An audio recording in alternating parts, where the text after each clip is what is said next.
Mis adorables criaturas de la noche, bienvenidos a una nueva edición de Pesadillas Fragmentadas. Soy Morgana, vuestra anfitriona, y hoy, mis queridos, vengo con una historia de amor y de locura. Porque ¿quién no ha soñado alguna vez con revivir a un ser querido, aunque para ello tengamos que robar cadáveres y desatar el caos? Sí, esta noche nos adentramos en los oscuros secretos de la doctora Wollstonecraft. Vaya apellidito el de la doctora. Que por si no lo sabíais, no está en búsqueda de un marido convencional. Ella quiere uno de carne, hueso y unos toques de rayos eléctricos.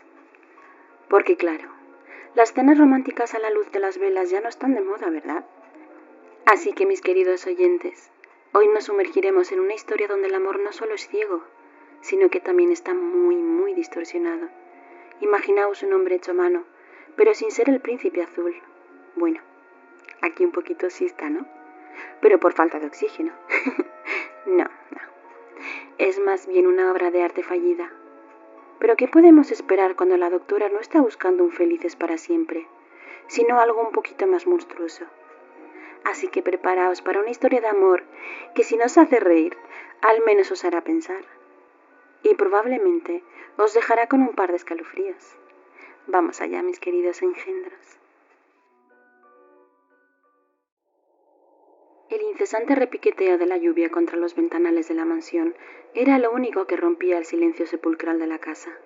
La tormenta iluminaba la colina como si el mismísimo cielo se abriera para contemplar la obra de la doctora Helena Wollstonecraft.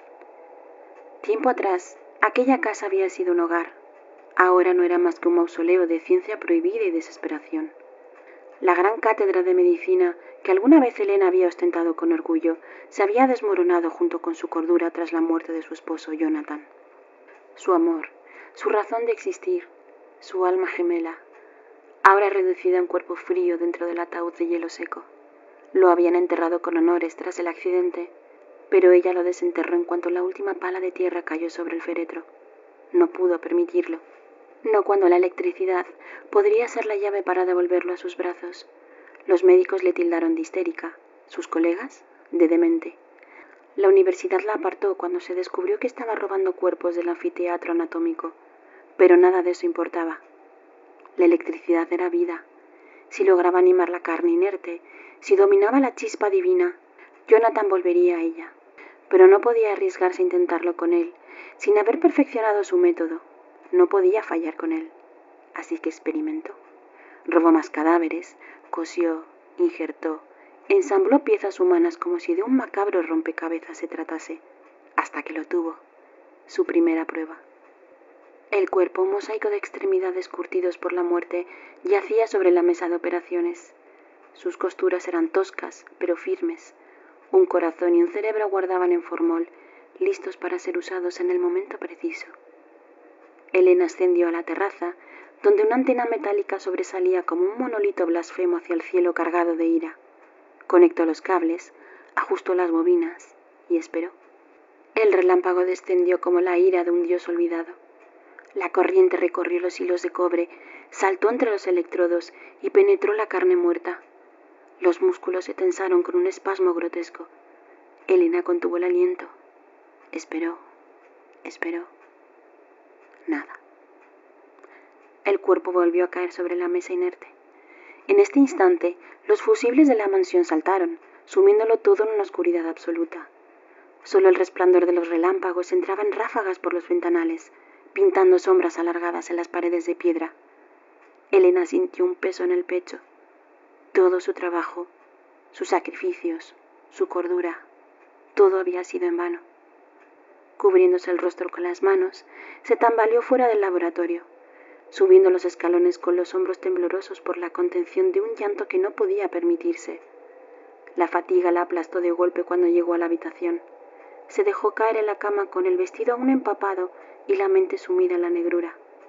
No supo cuánto tiempo pasó hasta que un sonido la arrancó de su letargo. Unos golpes metálicos, un golpe seco. Helena abrió los ojos, contuvo la respiración. El ruido provenía del laboratorio. Descendió las escaleras con el corazón martilleando en su pecho. Al llegar al umbral de la puerta, su mano tembló antes de atreverse a encender la luz. Lo vio. El engendro estaba sentado en la camilla. Su enorme torso desnudo se alzaba y descendía con respiraciones torpes y descoordinadas. Sus brazos descomunales revolvían la mesa, arrojando bisturís y frascos al suelo. Sus movimientos eran erráticos, como una marioneta a la que le hubiesen cortado los hilos de repente. Elena sintió como el frío de la habitación se le metía a los huesos. Entonces, el monstruo alzó la vista. 2 ojos opacos, desprovistos de humanidad, la enfocaron en la penumbra. Un gruñido grave y áspero salió de su garganta. Y luego...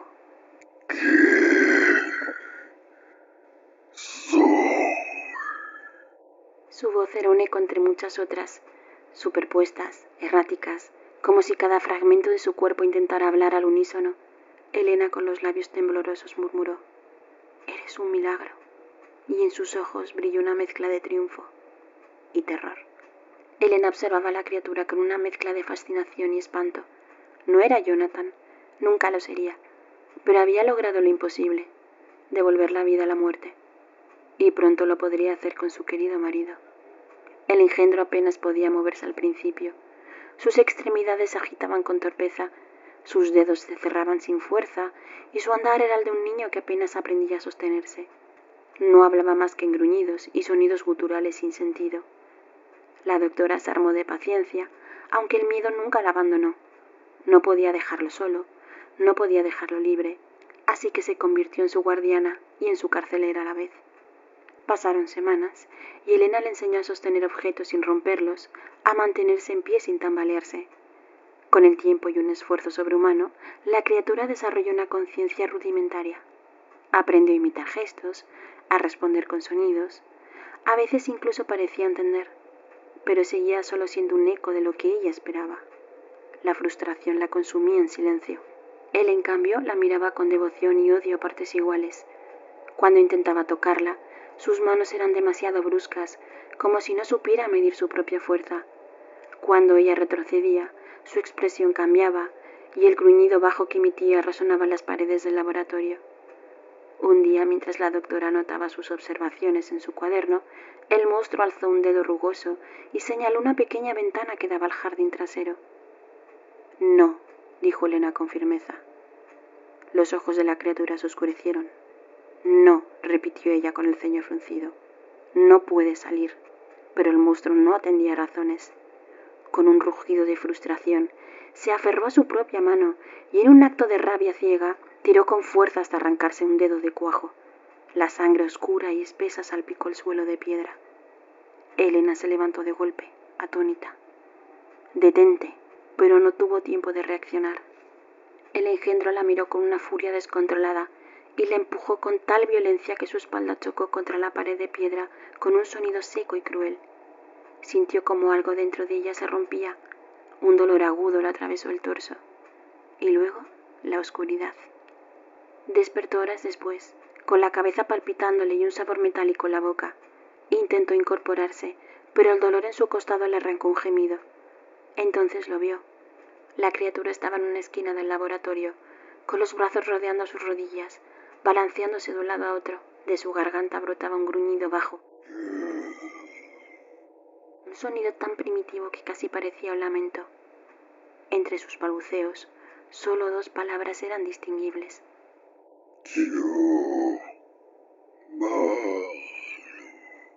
Elena sintió una profunda tristeza. No era solo un monstruo, era una criatura atormentada por su propia existencia. Se arrastró hacia él, sujetándose las costillas con una mano ensangrentada. «Mírame», susurró. El monstruo levantó la cabeza y vio las heridas de la doctora. Su rostro se torció en una mueca de desesperación, y entonces enloqueció. Soltó un alarido desgarrador y se puso en pie de un salto. Sus puños colosales golpearon la pared con tal furia que las grietas se extendieron como venas malditas por la piedra.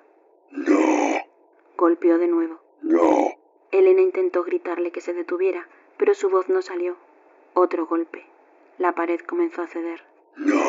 Otro más. Con un estruendo atronador los muros cedieron. Polvo y escombros cayeron en una nube espesa, y el monstruo corrió. Elena intentó ponerse de pie, pero sus piernas no respondieron. Solo pudo ver cómo la criatura desaparecía en la oscuridad de la noche, como un espectro desbocado huyendo de su propio horror. Los días pasaron. Las noticias sobre un ser monstruoso recorrieron los periódicos.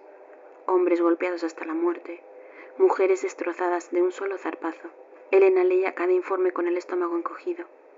Había creado algo que no podía controlar, algo que solo sabía destruir. Pero había una manera, había una forma de traerlo de vuelta. Sí, el amor que lo creó, el amor lo calmará. Esa idea la consumió. Se encerró en su laboratorio. Esta vez eligió con más cuidado. No cualquier cuerpo, no cualquier cerebro. Eligió lo mejor. Las manos más delicadas, los labios más perfectos, la piel más tersa. El cerebro de una mujer joven, repleto de recuerdos insertados con pulsos eléctricos. No le permitiría pensar, no le permitiría elegir, solo se le permitiría amar. Durante días cosió, unió, remendó, y cuando estuvo todo listo, esperó la tormenta. El cielo rugió, y la electricidad danzó entre los cables. El cuerpo sobre la camilla se estremeció con la descarga, sus músculos rígidos por un instante eterno, y entonces los ojos se abrieron. No hubo gritos, no hubo espasmos erráticos, solo un par de pupilas serenas que se enfocaron en Elena con una tranquilidad antinatural. Y luego la recién nacida habló. ¿Y mi amado? Elena se quedó inmóvil. Había funcionado, había creado el amor perfecto. El problema era que el amor perfecto nunca es humano. La llamó Shelley, un nombre sin pasado, sin identidad. No era más que un caparazón de carne, un reflejo de lo que debería ser. Su única misión, su único propósito, era amar a un ser que ni siquiera había visto. La doctora la observaba con una fascinación enfermiza. Su mente era una pizarra en blanco, su voluntad una extensión de la programación insertada en su cerebro, y aprendía con una rapidez monstruosa. En cuestión de días, se movía con gracia, hablaba con dulzura y respondía con una devoción inquebrantable. Su piel parecía cálida al tacto, aunque su interior no albergaba más que una fría obediencia de una máquina biológica. La doctora se permitió imaginar lo imposible. ¿Y si podía perfeccionar aún más este arte? ¿Y si con el conocimiento adecuado lograba arrancar a Jonathan de las fauces de la muerte? Una tarde, Shelley la miró con sus ojos serenos y pronunció las palabras que marcarían el principio del fin. Estoy lista. Vamos. La doctora sintió una punzada de miedo irracional, pero no se atrevió a negarle nada. Vistió a Shelley con esmero, cubriendo su pálida piel con telas suaves, maquillando sus facciones con una dedicación meticulosa. Su cabello, sin embargo, se resistía a toda corrección. La electricidad lo había dejado eternamente erizado, una corona salvaje que enmarcaba su rostro con un aire casi sobrenatural. Dentro de su extraña naturaleza, era hermosa. Los paseos comenzaron en el jardín, a la luz tenue del crepúsculo. Luego se aventuraron más lejos, siempre bajo la atenta vigilancia de la doctora. Pasaron inadvertidas al principio, pero un día en la manzana vecina, un hombre les dirigió la palabra. «Buenas noches, señora Wollstonecraft», dijo con una sonrisa torcida. «Veo que tiene compañía». Shelley, siguiendo sus enseñanzas, respondió con una inclinación de cabeza. Pero algo en su expresión perturbó al vecino. ¿Sus ojos, quizá? ¿Su quietud? Un tic nervioso cruzó el rostro del hombre. ¿Todo bien, doctora? Perfectamente. El hombre vaciló. Luego asintió y siguió su camino. Pero la doctora supo en ese instante que el tiempo se agotaba. Al día siguiente, cuando descendió al laboratorio, encontró la habitación vacía. Sobre la mesa, un papel arrugado. Madre, te agradezco la vida, pero debo encontrarlo. No puedo esperar más. Sé que está allá afuera, lo siento en mis huesos. Me marcho a cumplir mi destino. No intentes detenerme. La doctora dejó caer la nota con las manos temblorosas. Por primera vez sintió el verdadero miedo. Shelley pasó un día entero buscándole. Siguió por los rumores, los susurros de terror en las tabernas. Un monstruo, un asesino, un espectro que merodeaba los callejones y bosques. Lo encontró cuando la noche cayó, en el borde de un lago. Un gigante torvo y encorvado, la piel grisácea iluminada por la luna. Sus ojos eran dos abismos sin fondo. Shelley dio un paso al frente. Él gruñó. Sirió con los puños tensos, listo para hacer lo que mejor sabía: destruir. No me iré, dijo ella. Su voz no tembló, su mirada no se apartó. El monstruo gruñó de nuevo, pero esta vez el sonido tenía otro matiz, un quejido, un lamento contenido. Sus hombros se hundieron. Sus labios, torpes y toscos, intentaron formar una palabra.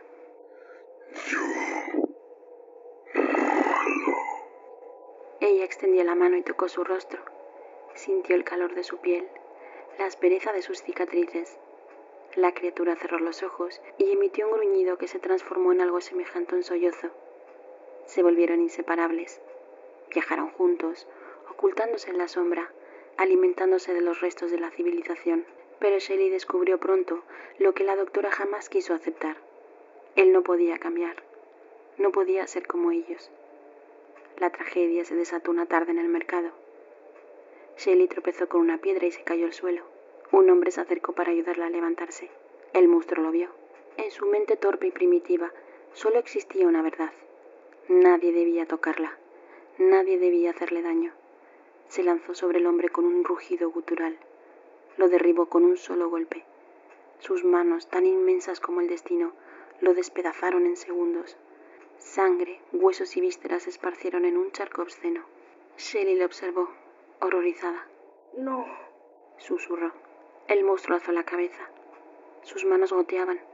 Sus ojos la buscaron con la misma devoción de siempre. Y en ese momento ella lo entendió. Nunca sería una persona. Nunca sería capaz de coexistir con el mundo. No era más que una sombra, un error de la naturaleza, un lamento condenado a la eternidad. ¿Y ella? ¿Qué era? Huyeron al bosque. El lago brillaba bajo la luna como un espejo de obsidiana. La criatura jadeaba, agitada, mientras Shelley lo guiaba hacia la orilla. Se volvió hacia él y tomó su gran rostro entre sus manos, acariciando con ternura aquella piel cosida y rota. Él cerró los ojos, como si quisiera grabar su tacto en la memoria. ¿Me quieres, mi gran hombre? Preguntó Shelley con dulzura. El monstruo abrió los ojos. Sus labios temblaron al tratar de formar palabras que apenas comprendía.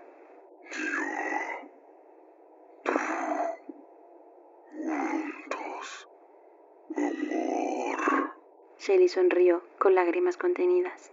Siempre estaremos juntos. Te lo prometo. Susurró y le comenzó a tararear una suave canción. La la la la, la la la, la la la la.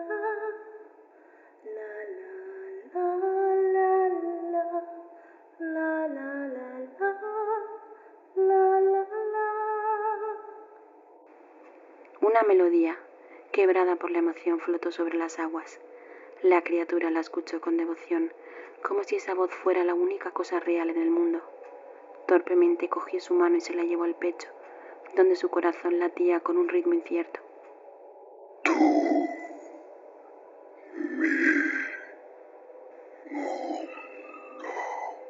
Shelley entrelazó sus dedos con los de él y lo guió al agua. La criatura no se resistió. Le siguió con fervorosa obediencia, como un niño confiando en su madre. Las ondas se expandieron bajo sus pies, más profundo, más frío. Cuando el agua les llegó al pecho, Shelley le sostuvo con delicadeza, como si fuera un amante en su último baile. Él la miró, con lo que parecían lágrimas en los ojos. Por primera vez su mirada no era torpe ni vacía, sino lúcida. Gracias.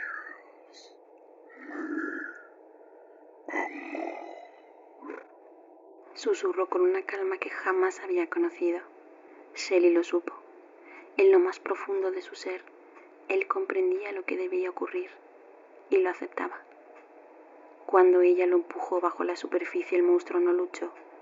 El agua se cerró sobre él como un sudario.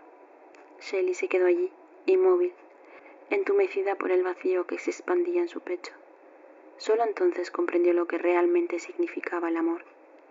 Y entonces, con la voz rota, cantó de nuevo. Love of my life, you've hurt me. You've broken my heart, and now you lift me of my life.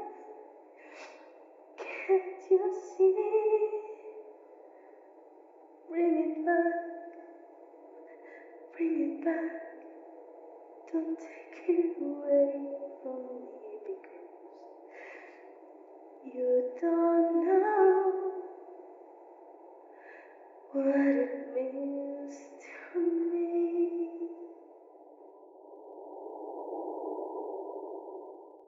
Oh, mis queridos noctámbulos, llegamos al final de este peculiar romance.